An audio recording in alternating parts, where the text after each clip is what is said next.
Napurnada ang paglipat sa Sanay Home Sweet Home ng dumulog sa aming tanggapan dahil napag-alamang may ibang nakatira sa unit na magdadalawang taon na raw niyang hinuhulugan sa Pag-ibig Fund.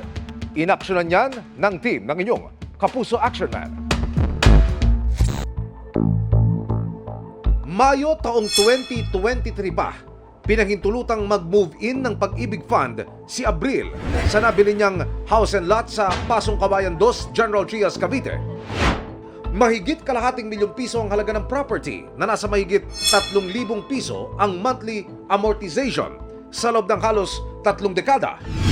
Pero ang hinuhulugang Home Sweet Home naging pabigat lang pala sa bulsa.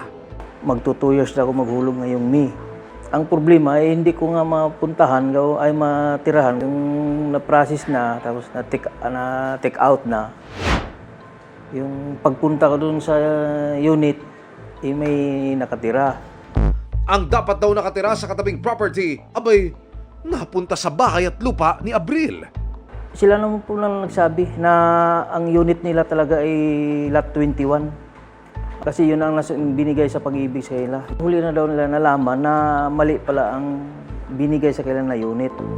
Sa kabila ng pagkakamali sa turnover, ayaw na raw lumipat ng nakatira dahil Napagawa na nila yung extension sa unahan. Kaya yun ay hindi sila basta-basta aalis. Siyempre po, may kalungkot na magbabayad ka ng mahal tapos hindi mo matirahan, hindi mo malang malipatan. Wala naman kaming kasalanan dito eh. Kasi wag niyo sabing hindi dalawang ino-occupy namin. Kasi wala kaming sala eh. Biktima kami. dumulog ang inyong Kapuso Action Man sa Pag-ibig Fund. Nagkaproblema raw sa turnover ng housing unit. Pero sa ngayon ay nag-alok na sila ng kapalit na bahay at lupa. May katumbas din itong laki at halaga na matatagpuan din sa nasabing subdivision. Sumang-ayon naman dito si Abril. Tiniyak din ng ahensya na ang lahat ng naibayad ni Abril sa loob ng nakalipas na 2 taon ay maipapasok sa kanyang bagong housing unit. Lumapit ako kay Kuya Emil Sumangil at sa kanyang team ng Action Man at agad-agad naman nila na aksyonan.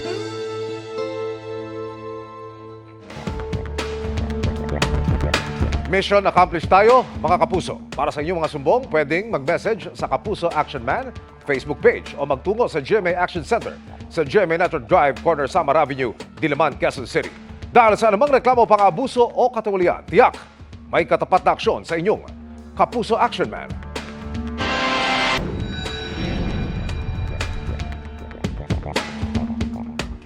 Sakit sa ulo ng isang tricycle driver ang multang ipinataw sa kanya ng LTO. Matapos masita sa checkpoint dahil sa issue sa plaka. Ang naibigay pala sa kanya ng dealer na napagbilhan niya ng motorsiklo, mali. Tinulungan siya ng team ng inyong Kapuso Action Man.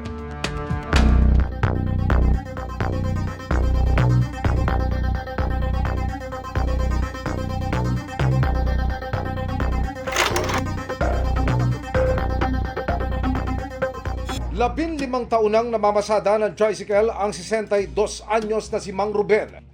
Taong 2017 siya bumili ng sariling motorsiklo na nagkakalaga ng halos 60,000 piso na tuluyan niyang nabayaran makaraan ng 3 taon pero sumbong niya.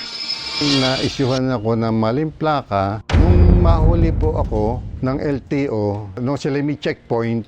Ngayon, wala akong dalang ORCR kaya nagkaroon ako ng violation sa kanila. Nung tutubusin ko na yung aking lisensya, doon nalaman na hindi pala akin yung plakang yun. Dealer ang nagbigay sa akin, tapos ipinasok ko na sa LTO yung plaka. Na-restro naman nila, nabigyan nga ako ng ticket, na resibo eh. Ngayon, nung ako'y mahuli at tutubusin ko na, doon nila nalaman na hindi pala akin. Para matubos ang lisensya, kinailangan patuloy magbayad ni Mang Ruben ng 12,000 piso dahil sa karagdagang paglabag ng pasong rehistro. Sa umpisa pa lang dapat alam na nila na hindi akin yun. Sa manual daw nila ipinasok, hindi sa system, hindi muna nila tiningnan. Paliwanag ng branch manager ng dealer na napagbilhan ng motorsiklo, nagkamali raw ang kanilang liaison officer kaya maling plaka ang naibigay kay Mang Ruben.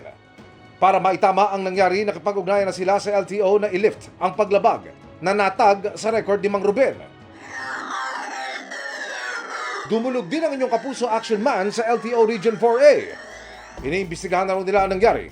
Nakapagbigay na rin sila ng show cause order sa dealer na napagbilhan ng motorsiklo. Maaari raw mapatawan ng multa ang dealer at masuspindi ang account. Nagpapasalamat naman si Mang Ruben sa naging tugon ng LTO Region 4A.